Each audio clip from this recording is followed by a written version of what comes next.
नमस्कार शेतकरी मित्रांनो. आज आपण एका अत्यंत महत्त्वाच्या विषयावर बोलणार आहोत.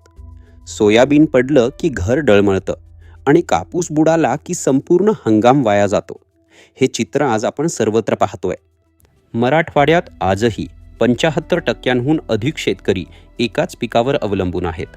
नाबार्डच्या 2025च्या आकडेवारीनुसार एका शेतकऱ्याचे सरासरी वार्षिक उत्पन्न केवळ 1.1 लाख रुपये आहे. पण दुसरीकडे काही स्मार्ट शेतकऱ्यांनी मात्र आपला मार्ग बदलला आहे आणि ते वर्षाला 3.5 ते 5 लाख रुपये सहज कमावत आहेत.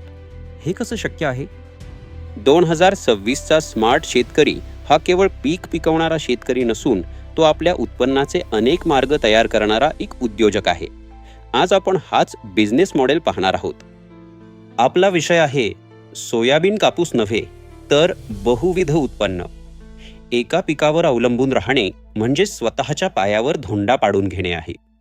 वाढता खर्च, मजुरांची टंचाई आणि हवामानातील अनिश्चितता यामुळे एक पीक पद्धती आता खूपच जोखमीची ठरत आहे.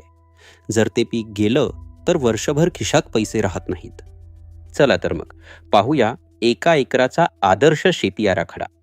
यामध्ये 50% क्षेत्रावर तुमची मुख्य पिके असावीत, जसे की सोयाबीन किंवा कापूस. उरलेल्या 20 गुंठ्यांत भाजीपाला लागवड करा.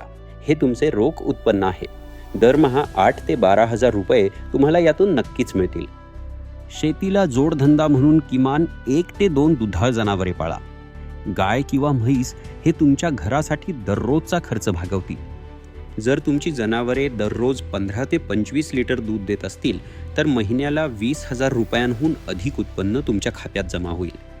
शेताच्या रिकाम्या बांधावर आंबा, लिंबू किंवा पेरू यांसारखी फळझाडे लावा. ही झाडे तुम्हाला भविष्यात एक मोठी सुरक्षितता प्रदान करतील. ज्यांच्याकडे पाण्याची सोय आहे त्यांनी रेशीम शेतीचा विचार नक्की करावा. तुती लागवड आणि कोष उत्पादन हा एक दीर्घकालीन फायद्याचा व्यवसाय आहे. रेशीम शेतीमध्ये एकदा गुंतवणूक केली की पुढील अनेक वर्षे तुम्हाला स्थिर उत्पन्न मिळत राहते. हे तुमच्या पोर्टफोलिओमधील एक महत्त्वाचे अंग आहे. आता तंत्रज्ञानाबद्दल बोलूया. 2026 मध्ये स्मार्ट शेतकरी हातात ड्रोन आणि मोबाईल घेऊन शेती करतोय. AIच्या मदतीने आपण पिकांचे आरोग्य तपासू शकतो. तुमच्या मोबाईलवरच तुम्हाला समजेल की कोणत्या पिकाला पाणी हवे आहे किंवा कुठे खत टाकण्याची गरज आहे. यामुळे वेळेची आणि पैशांची मोठी बचत होते. ड्रोनद्वारे फवारणी केल्याने औषधांचा वापर कमी होतो आणि फवारणी अचूक होते.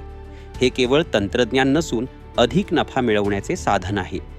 तर मित्रांनो, समजून घ्या की एक पीक म्हणजे जास्त धोका आणि अनेक उत्पन्न स्रोत म्हणजे आर्थिक सुरक्षितता. हाच 2026च्या शेतीचा मंत्र आहे. जेव्हा तुम्ही अशा प्रकारे बहुविध शेती करता तेव्हा तुमची जोखीम विभागली जाते. कापूस पडला तरी दूध आणि भाजीपाला तुम्हाला सावरतो.